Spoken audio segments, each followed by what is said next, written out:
Fueled by C4, Cellucor, and Extend. Use the code Clydesdale to get 20% off at checkout at c4energy.com. The 2023 season series with some amazing athletes. Make sure you like and subscribe to the channel. Hit that notifier so you're first to know when new episodes are available. What is going on, everybody? Welcome to the Clydesdale Media Podcast, where we are trying to interview as many of the 2023 CrossFit Games semifinalists as we can. And we have with us none other than Drake Lewis. Drake, what's going on, man? Oh, not much. Thanks for having me on. Yeah. So first of all, congratulations on semis. Thank you. Very excited to be going this year. Yeah. So, and this is your first semifinal. This is my second. I was at Atlas Games last year. Yep. Okay. Oh, there it is. All right. Yeah, I'm trying to get the layout of my notes better. Hopefully by like interview 52, I'll have it where I need it.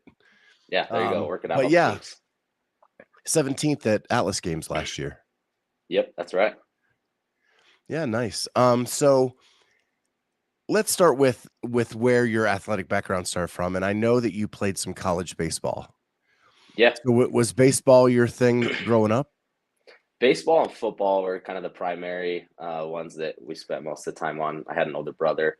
He was like 2 years older than me. I was kind of always chasing in his footsteps. And my dad was a high school football coach. And so we were kind of always just around all the sports growing up. And we played all year round baseball growing up, specifically probably the most. And he ended up playing college baseball. I kind of followed in his footsteps, played 2 years of college baseball. And so, yeah. And where did you grow up? I grew up in southern Utah, a small town called Cedar City, but now I live in northern Utah, just a little bit north of Salt Lake, kind of in the Ogden area. And you said year round. Did the weather allow for that in southern Utah? Yeah, we were in Cedar City. It's a lot like northern Utah. It snows a lot.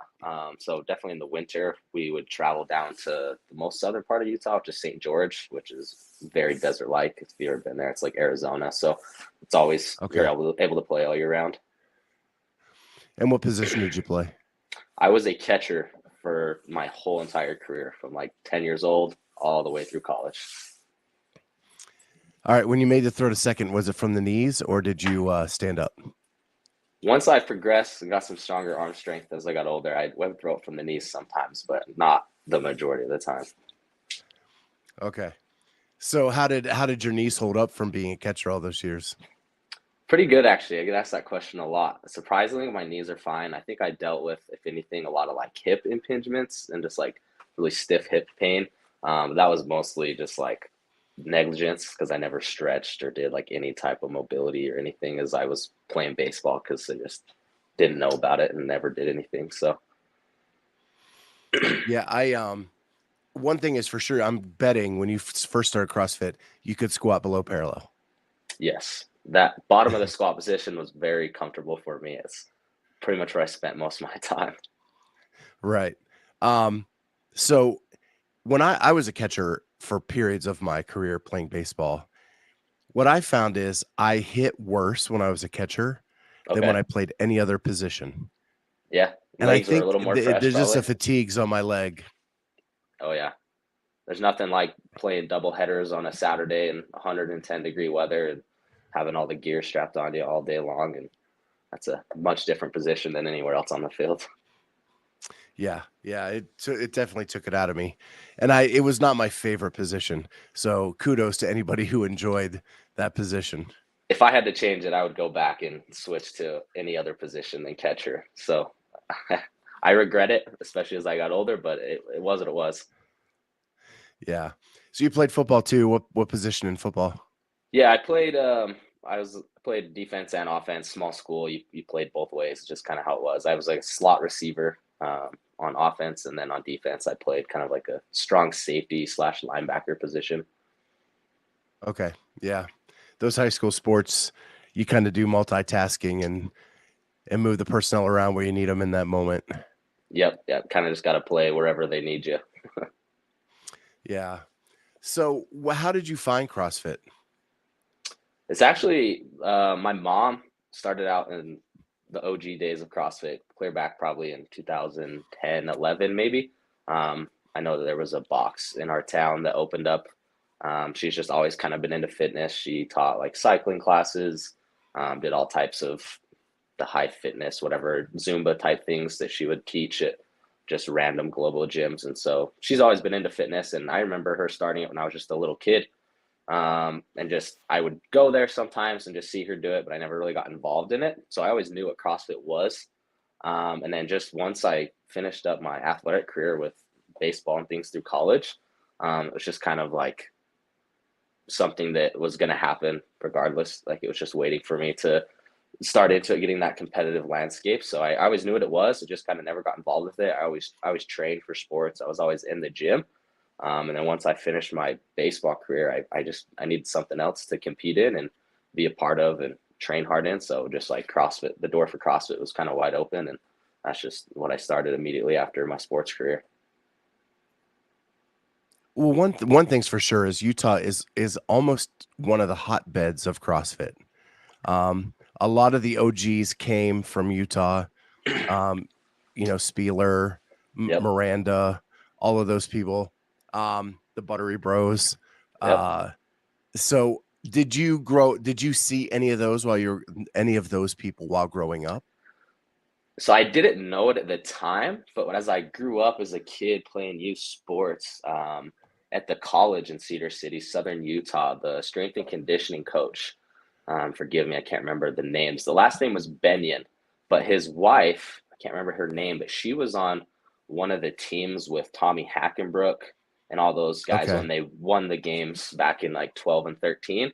I had no idea what that was then. So like looking back, I was like, holy cow, like I knew those people. Like I played sports with their kids and stuff, and their dad was the strength coach at the college, and so definitely connections were there, and I just didn't know about it until later on. It's interesting. Yeah, I forgot all about Tommy Hackenbrook, legend in his own right with the Ute CrossFit crew, two-time affiliate games champion. Yeah, we've had him on the show. He is, he went to the University of Utah too and played football there. With Urban Meyer, and is kind of like a little mini legend there in Utah. Yeah, I think he's resides in, is it Vegas now? But I know that he's still known for being up here. So yeah. Yeah, just outside of Vegas, working with the Underdogs crew. That's right. Yeah. So, do you coach yourself? Do you have a coach? Do I have a coach for CrossFit? Yes, I this year, just after this last fall, I just started working with Adrian Conway in True Fitness.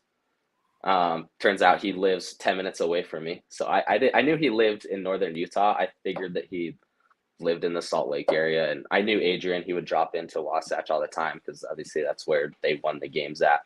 And so he'd been around that area, and eventually just being around, and he started doing his True Fitness programming within the area and started picking up a lot of competitors from our gym.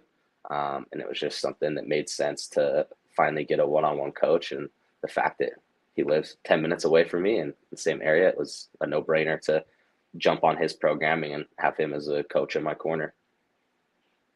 Yeah. I saw that you were with Wasatch, a legend in their own right, by the only team to beat Rich at the games. That's right.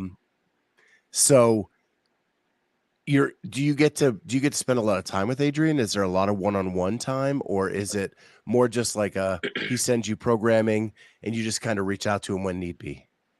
Yeah, more so the latter, just because probably more for my sake. I'm really busy. I have the opportunity to go train with him and some of the other competitors, usually like once a week. Unfortunately, my schedule doesn't usually allow for it, so it does tend to be more he plugs in all the programming. If I ever need to talk to him, I just text him. He hits me up usually weekly, just kind of seeing how everything's going, just kind of keep the line of communication consistent and stuff. But yeah, if I need to get with him by any means, like I've gone and done workouts in his garage before, so if I need to, it's pretty easy to link up. But usually the schedule just kind of makes it difficult. A little humble brag there, yeah. Just drop into his garage and get a workout in. Yeah, it was nice for him to do that. Yeah. So walk me through that process. You hire him as a coach. do you have like a meeting in where you determine kind of what your needs are for the upcoming season, and then he designs a program around that?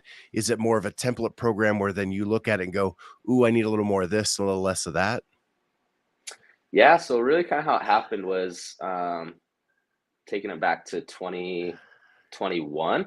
I had a one-on-one coach that pretty much brought me up in CrossFit. It was just kind of like a really good friend that basically just volunteered his time to he helped me out in CrossFit because he saw a lot of potential that I had, and he just wanted to, provide me with all the tools that he had. And after a few years, that kind of relationship just kind of broke off in good terms. But my good buddy, he just said, "Hey, like I've pretty much given you everything that I feel like I'm able to, and like I just feel like you're ready to move on to something bigger and better." And so on that point, I ended up actually joining Proven Fitness programming, just their templated stuff, just because I needed something to follow, like a high competitor track.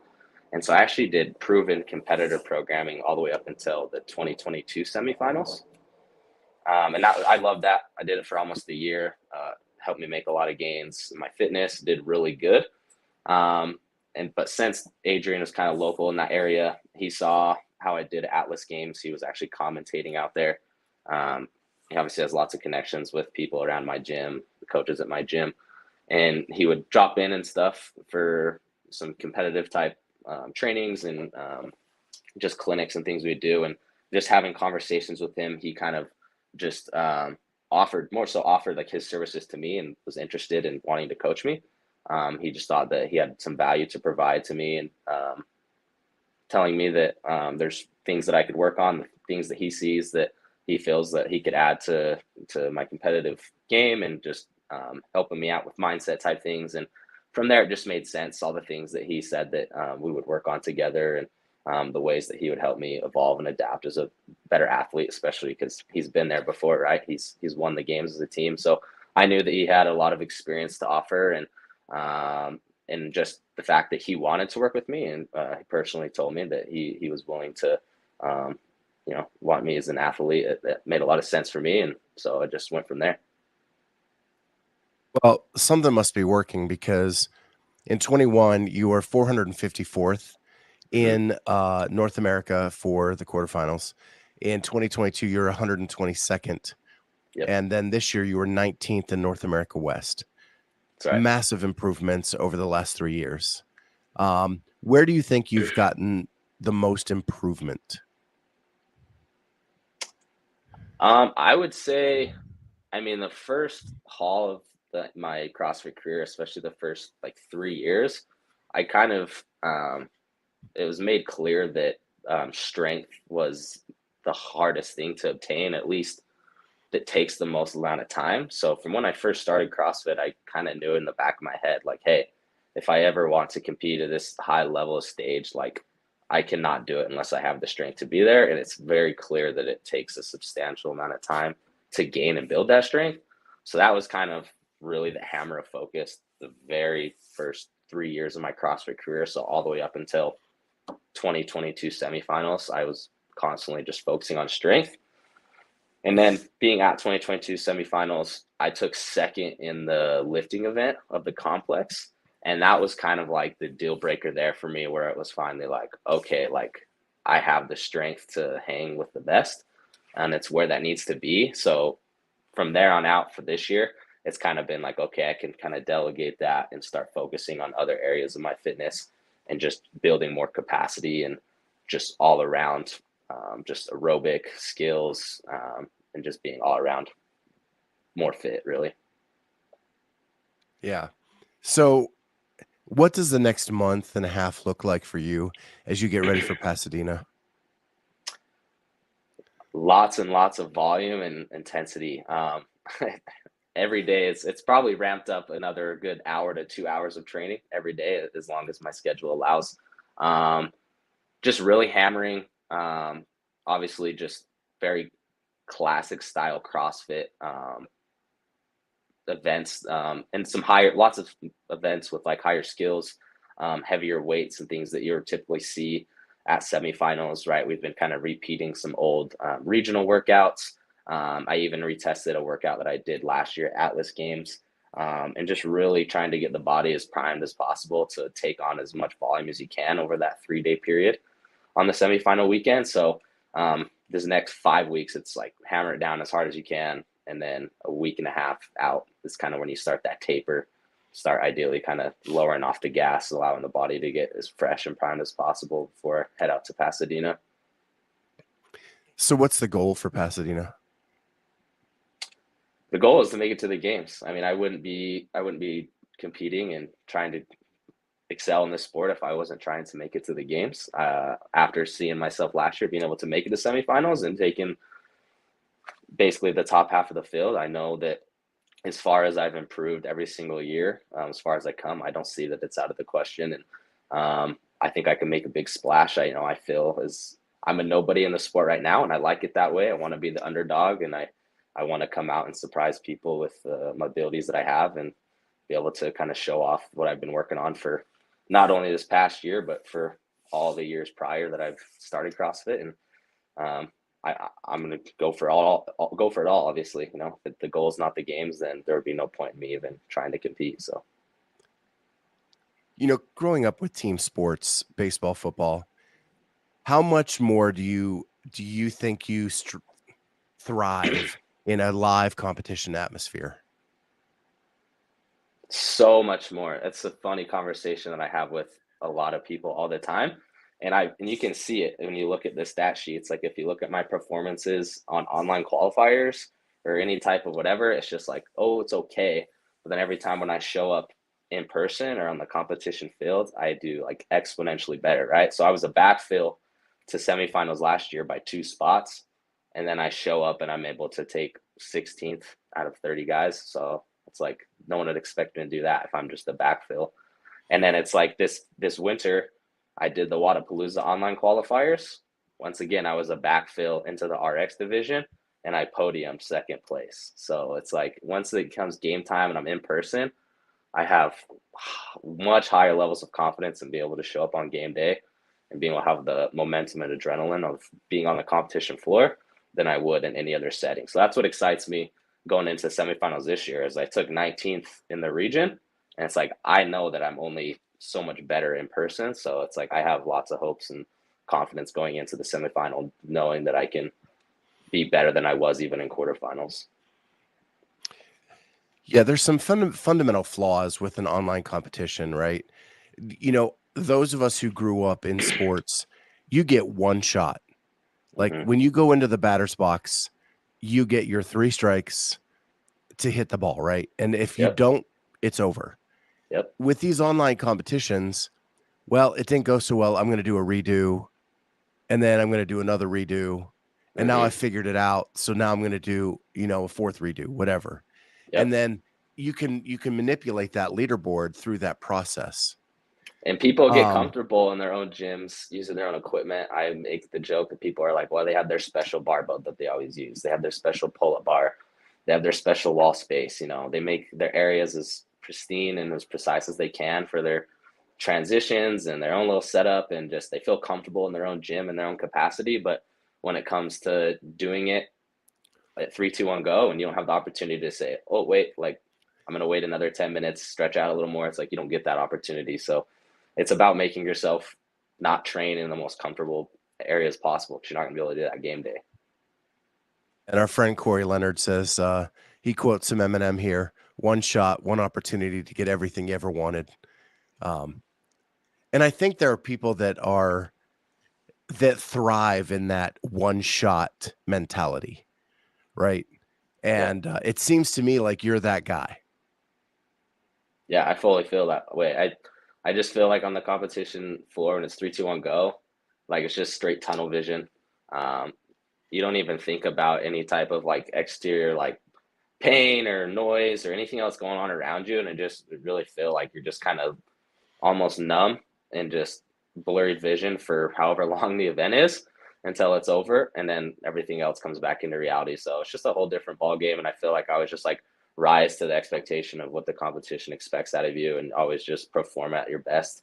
And that's why I always just look forward to competition, because every time I'm training in the gym, like I feel maybe at like 75, like 80% of my full capacity. So if I'm doing pretty good in the gym, I just know it's like, okay, well, game day, competition floor, it's going to be that much better. I'm going to come back to CrossFit in a second, but I want Okay. to touch on some other stuff in your life. And that is, you're the husband to Kiana. Did I That's get that right? correct. That's right. Good job. And so I was doing some research, and on her Instagram, she calls you the sexiest man on the planet. Hey, How hard is it to live up to that label?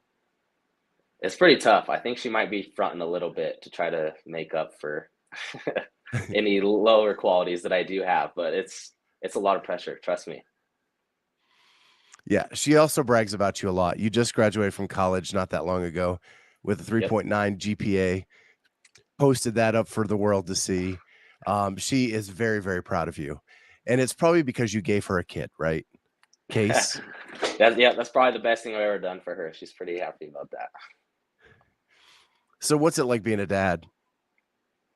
It's crazy. It's nothing that I ever would have expected, especially being as young as I am. I feel like life's come at me like a million miles an hour. From once I got done with college sports, basically, I think all the decisions that I've made kind of set my life into like hyper speed between getting married super young, having a kid, just trying to graduate college. So it's crazy. I love it. It's the most rewarding thing ever. It gives me a lot of purpose for why I do the things that I do.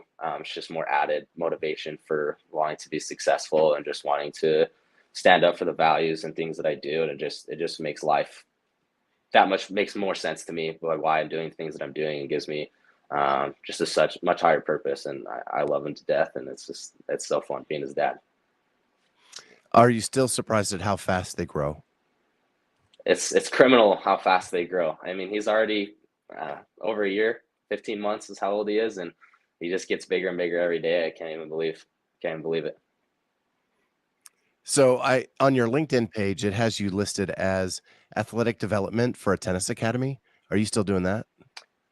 Yeah, that's kind of more. It's pretty supplemental. It's like a weekly occurrence. It's just part of kind of my I guess you could say career aspirations is I want to do lots of just any type of strength conditioning, athletic development. I have some people at our affiliate that are the ones who own the academy, and they just know my background in sports. They know the ability that I have in my sports background, and then now just with my degree and everything like that, they've had me start working with some of their athletes and putting on clinics and development camps at their tennis academy. And it's been a really good experience and thing that I've just done part-time, at least with all the other coaching endeavors that I'm doing.